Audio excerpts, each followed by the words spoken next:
Tuelekee kaunti namba 25 sasa, ambapo kina mama wajawazito kutoka jamii za wafugaji wamehimizwa kutafuta huduma za kujifungua hospitalini ili kukomesha vifo. Umbali wa vituo vya afya umetajwa kuchangia hali hiyo na kusababisha kina mama wengi kujifungulia nyumbani. Huyu hapa Boniface Barasa kutoka gatuzi la Samburu.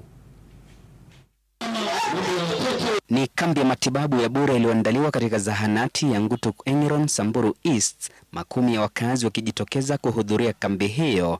Hapa kina mama wajawazito wakilaumiwa kwa kususia kutafuta matibabu hospitalini. Mtu anapoenda kupata mtoto ama wakati wa kujifungua ukifika, wanachelewa kufika hospitalini ama wanakosa kukuja hospitalini.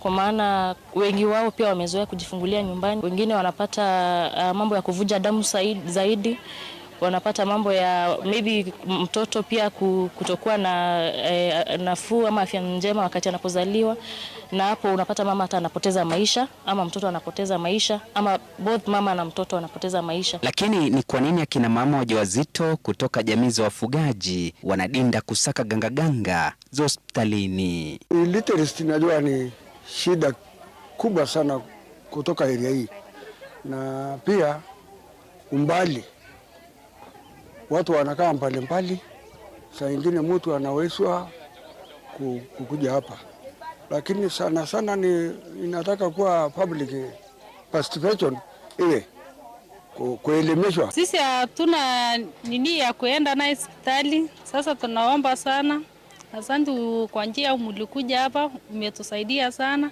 kwa matibabu ya kina mama. Sana kina mama kisa tunakuanga na shida pia. It's an opportunity for our community to come here and receive medical services from the different doctors. I've even seen from HPV, which is really very important for our young girls who are growing at the age of 10 years. So it's a very good opportunity for our community.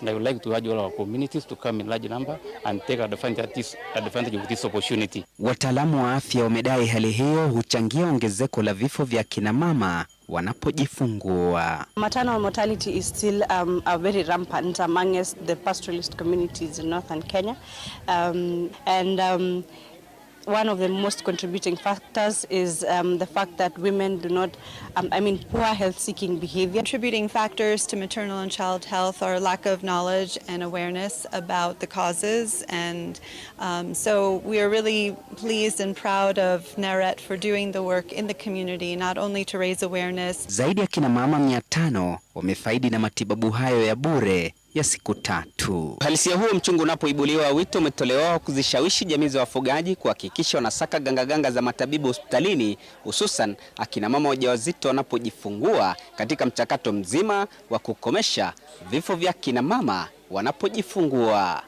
Boniface Barasa, Runinga ya Citizen, kijiji cha Ngutuk Engiron, gatuzi la Samburu. Turejee gatuzi la